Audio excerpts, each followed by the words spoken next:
दिल्ली के मुख्यमंत्री अरविंद केजरीवाल केंद्र के अध्यादेश के खिलाफ इन दिनों विपक्ष को एकजुट करने में जुटे हुए हैं। केजरीवाल की मुहिम काम भी कर रही है क्योंकि उनको विपक्ष का साथ मिलता नजर आ रहा है। इसी बीच आज बुधवार को दिल्ली के सीएम अरविंद केजरीवाल ने भाजपा और केंद्रीय जांच एजेंसियों पर निशाना साधते हुए ट्वीट कर लिखा कि सीबीआई और ईडी का नाम बदलकर बीजेपी सेना रख देना चाहिए। एक जमाना था जब इन जांच एजेंसियों की इज्जत थी।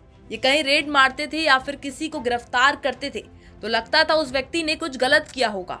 आज ये एजेंसियां केवल भाजपा का राजनीतिक हथियार बनकर रह गई हैं। बताते चले कि आज ही अरविंद केजरीवाल ने केंद्र के अध्यादेश के खिलाफ भारतीय कम्युनिस्ट पार्टी महासचिव डी राजा और सभी सीपीआई नेताओं से मुलाकात की है। वहीं मुलाकात के बाद अरविंद केजरीवाल ने क्या कुछ कहा, सुनिए जरा। इसकी कुछ प्रोविजंस हैं जो अभी तक जनता के बीच में नहीं आई हैं। इन्होंने केवल सुप्रीम कोर्ट के आदेश को ही खारिज नहीं किया, इसमें 3 और ऐसी प्रोविजंस इन लोगों ने डाली है जिससे दिल्ली सरकार लगभग खत्म हो जाती है। इसके अंदर इन्होंने लिखा है कि अगर कोई मंत्री अपने सेक्रेटरी को कोई आदेश देगा तो सेक्रेटरी के पास ये पावर दे दी गई है, सेक्रेटरी डिसाइड करेगा कि मंत्री का आदेश लीगली ठीक है कि गलत है।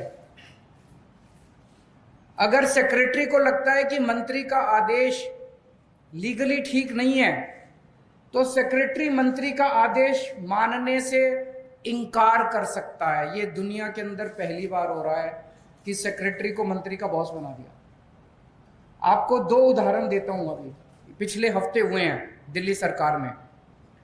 विजिलेंस सेक्रेटरी को सौरभ भारद्वाज जी ने आदेश दिया वर्क एलोकेशन ऑर्डर की ऐसे ऐसे होगा।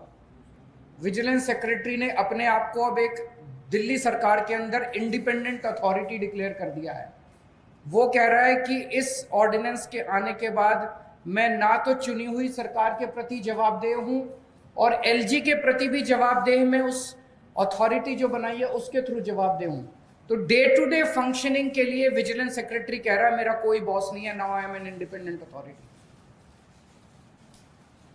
तो इस एक और केस के अंदर एक जगह झुग्गियां टूटी। जो हमारा दिल्ली सरकार का वकील था उसने कोर्ट में बहुत कमजोर दलीलें दी। ऐसा लगा कि वकील दूसरी पार्टी से मिला हुआ है। मंत्री ने आदेश दिया कि अगली हेयरिंग में हमें कोई अच्छा सीनियर एडवोकेट हायर करना चाहिए। तो सेक्रेटरी फाइल पे लिखती है कि वकील हायर करने का प्रेरोगेटिव सेक्रेटरी का है, मंत्री मुझे आदेश नहीं दे सकता कि कौन वकील हायर करना चाहिए, इसलिए आपका आदेश इलीगल है, मैं आपके आदेश को नहीं मानती। ऐसे सरकार कैसे चलाएंगे? अब तो हर सेक्रेटरी ये डिसाइड कर रहा है कि कौन सा आदेश लीगल है और जिसको मर्जी इलीगल डिक्लेयर कर देते हैं। बस अब सेक्रेटरी की डिसीजन फाइनल है, वो सुप्रीम कोर्ट, हर सेक्रेटरी सुप्रीम कोर्ट का जज बन गया है। एक और इसके अंदर प्रोविजन है, चीफ सेक्रेटरी को ये पावर दे दी गई है कि वो डिसाइड करेगा कि कैबिनेट का कौन सा डिसीजन लीगल है और इलीगल है। कैबिनेट सुप्रीम होती है, जैसे देश की कैबिनेट सुप्रीम है, राज्य की कैबिनेट सुप्रीम होती है। अब इसके अंदर ये पावर दे दी गई है, चीफ सेक्रेटरी तय करेगा कि कैबिनेट ने अगर कोई निर्णय लिया तो चीफ सेक्रेटरी डिसाइड करेगा कि वो निर्णय लीगल है कि इलीगल है। अगर उसे लगता है कि इलीगल है तो वो एलजी को रेफर करेगा और एलजी को पावर दी गई है, वो किसी भी कैबिनेट के डिसीजन को पलट सकता है। आज तक भारत के इतिहास में, दुनिया के इतिहास में ऐसा कभी नहीं हुआ कि ब्यूरोक्रेसी को मंत्री के ऊपर सेक्रेटरी को बिठा दिया और कैबिनेट के ऊपर चीफ सेक्रेटरी को बिठा दिया। यह आज तक कभी नहीं हुआ। एक और इसके अंदर प्रोविजन है कि दिल्ली सरकार में जितने कमीशंस हैं, जितनी अथॉरिटीज हैं, स्टैट्यूटरी अथॉरिटीज हैं, जितनी बोर्ड्स हैं, उन सब का गठन अब केंद्र सरकार करेगी। तो दिल्ली जल बोर्ड का गठन अब केंद्र सरकार करेगी, तो वही चलाएंगे फिर water sector. Delhi transport corporation का गठन अब केंद्र सरकार करेगी, तो वही चलाएंगे ट्रांसपोर्ट सेक्टर।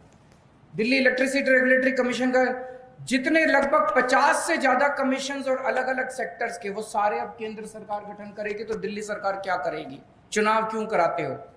तो ये बहुत ही खतरनाक अध्यादेश है। इसका जितना हम इसमें पढ़ रहे हैं, जितना इसके अंदर जा रहे हैं, उतना ये लग रहा है कि ये बहुत ही गलत नीयत के साथ बनाया गया है। वैसे आपको बता दें कि इससे पहले अरविंद केजरीवाल 26 मई को कांग्रेस अध्यक्ष मल्लिकार्जुन खड़गे और पूर्व अध्यक्ष राहुल गांधी से अध्यादेश के खिलाफ समर्थन करने पहुंचे थे, लेकिन आपको अभी तक कांग्रेस से हरी झंडी नहीं मिली है। वहीं मीडिया रिपोर्ट्स के अनुसार इस मुद्दे पर वह पहले ही अपनी राज्य इकाई से परामर्श कर चुकी है, लेकिन कांग्रेस ने अभी तक अपने पत्ते नहीं खोले हैं। अभी भी सवाल वही अटका है, क्या कांग्रेस केजरीवाल का साथ देगी?